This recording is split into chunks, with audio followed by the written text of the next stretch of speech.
So I heard an interesting story of how, and I just found this out because I'm doing research, right?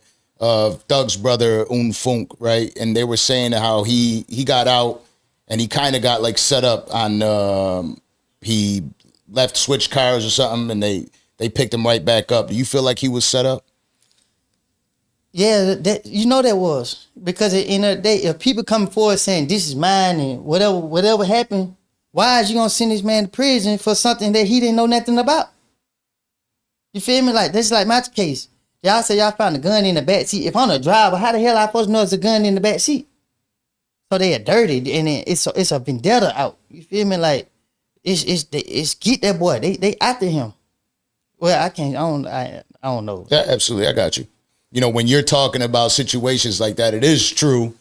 It's always been that way, that the government tries to make an example out of something, especially when you got elections that are coming forward, people trying to maintain their positions because they're doing the same shit that you're talking about, right? They're looking for the top spot. Ain't no more powerful or more corrupt. So let me point something out, right? Oh, I can't talk about it. Go ahead. Yeah, but there's no more powerful entity than the government. You know, so at any given moment, they want to sway to the minds of the people. Look at what goes on in these elections. So look how the government work, right? The government is about control. So once you get a certain influence, they want to be able to control you, because once they can control you, they can control your influence. And this is what's been going on for so many years. We just wasn't prepared for it. That's like right now. The government won't ever be able to control me. Lock me up. Okay, I know y'all gonna do that, so I keep myself already in a part of my mind be incarcerated, because I know that in the day y'all want to, y'all can do it. Y'all been putting any fake charges on me. Y'all dragged me in the case. Almost 10 years ago. So it's just like, it's crazy. Now this case here has been going on for what, about 2 years?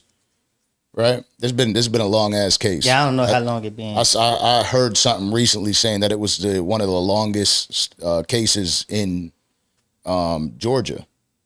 Like that's how long man. That's how long it's been going on. Now I don't know if you're at liberty to discuss this, but there's that famous moment where Brian Steele gets arrested for going back and forth with the judge about a secret meeting that went on, and you were recently live and you said that not everything was there in the transcripts.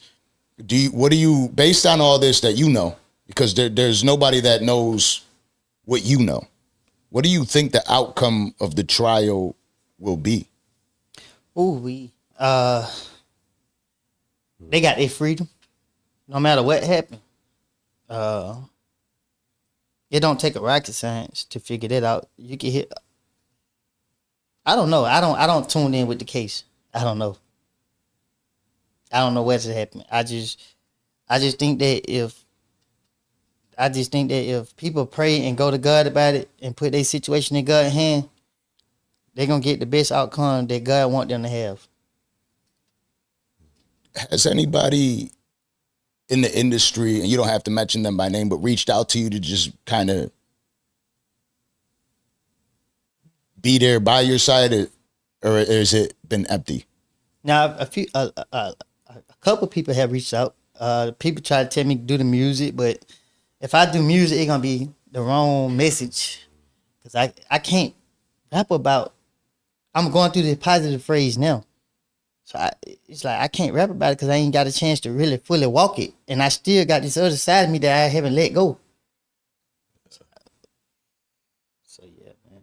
And then you fuck around and say something one way, and they're gonna try to point it, make it look like this way. His new song, it said this. That's what the media want. They like to debate. They like to have something. You feel me? Like right now, I ain't gonna lie to you. Like, man, I read every DM in my message.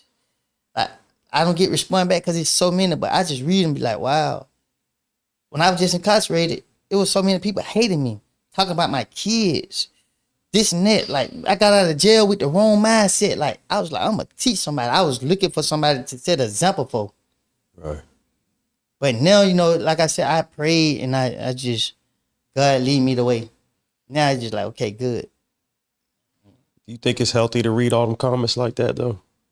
Which ones? Now? All of them. Do you think it's now seeing all this stuff on social media, all the stuff they say about you? The negative shit, the trolls. Oh, I don't even see the trolls.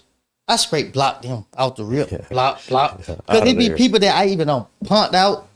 They shoes dirty. Like they ain't got no.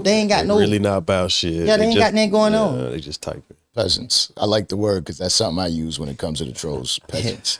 Yeah, There's a lot of peasants out there. They feel. Look, I do a podcast, right? Like, cool, I get it. You know what I mean?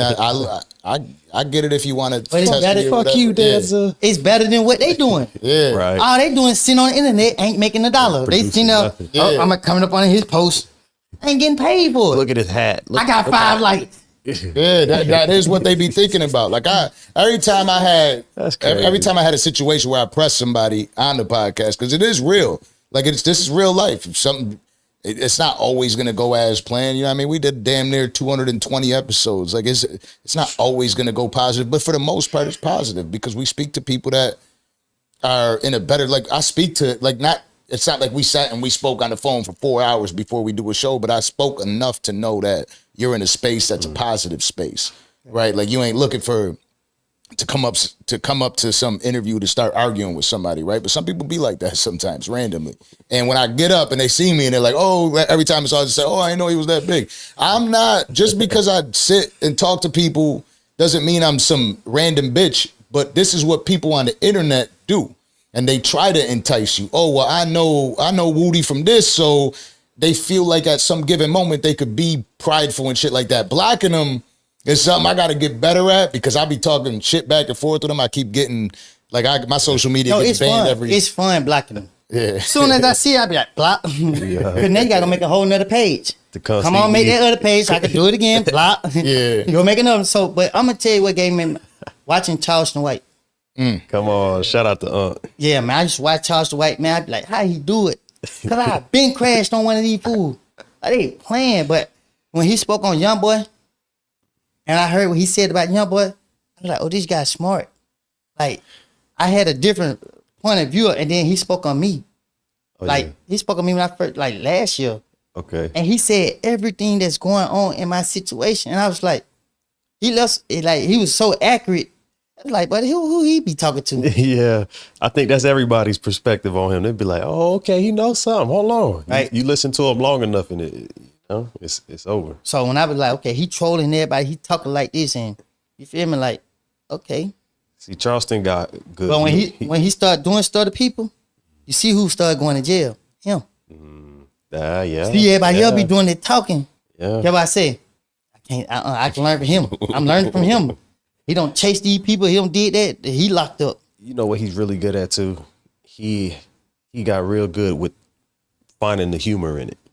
Like, okay, say what you want about me. I'm gonna find a way to laugh in your face. You serious? Now you uptight. I'm laughing. He'll make a joke out of it. He could be fire hot about it, but you'll never know. You ain't penetrating nothing. I'm happy. Come on. And he'll just roast you and keep it moving. Like, come on, man. You broke. Show me your room. What that room? All right, get off my live. So that's what I did. I watch him. And I built my script when it comes to the media off of him, because he playing. You hear what he say? Where his name in the paperwork. So when I hear him say that, God say, they exposing everything, but they ain't exposing that. So it's like you can't listen to what the people say. They gonna hate regardless. You look at any person that's doing good and that's on the right track. You're gonna see a lot of great comments and you're gonna see some bullets. So you got to just understand that what comes with it. Word. Yeah, that's wild. That I just spent the last week. Was it last week? Yeah. I was in New York with Charleston, and we went out to we did a bunch of crazy shit like 4-wheeling, drifting, like some shit that I ain't never think that I would do in my life. He busted his ass out there. That shit got viral. But he is somebody that I've also started listening to that made me switch up how I was approaching that, especially being out there with him. You know what I mean? You get too much time with somebody, they'll sit there and they'll be like, listen, you motherfucker, like you gotta stop doing this shit.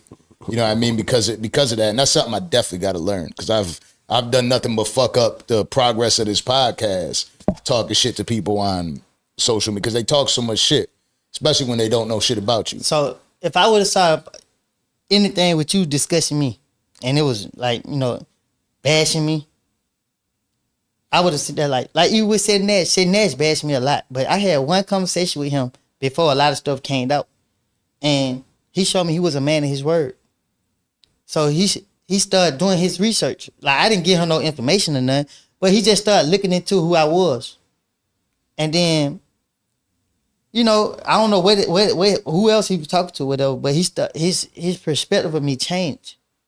So when we got on live and we were just going, like, we talked to each other before we got on there, and we couldn't talk about the case. Yeah. So, you know, we just got on there to just troll each other. But I tell you, like, I was trolling him. I wasn't serious with him at all. But sometimes I could go from 0 to 100 and I can't control it. So it's like, he done been out said a little thing. He could say your peanut head, and I got mad for real. Like, I'm gonna get you. You got a serious ass trolling face though. I'm not gonna lie. I was watching this shit. I'm like, yo, Seti's done. You know what I mean? Like, I wasn't trolling no more. I was serious. Yeah. So I be telling Nash, like I tell him like, but for me, you get cool. I'm gonna slap the shit out of you though. I got to, bro. Like you did too much to me. You like, man, I'm a bitch fool. I'm gonna beat you. I don't care how big you is. Yeah, word. See how I grow up? I slap the shit out of you and run. I don't care. I slapped the shit out of you. Yeah. I said I'd do it, so I did it. Okay. Exactly. But that Nash, he really, to me, he cool. I don't care about what he got going on in his life, but his interaction with me, and I got respect for him. You know what I mean? He showed me he a man of his word. A lot of people ain't a man of their word. They be pretending and faking. Saying shit just to say shit. Yeah, they want to look good.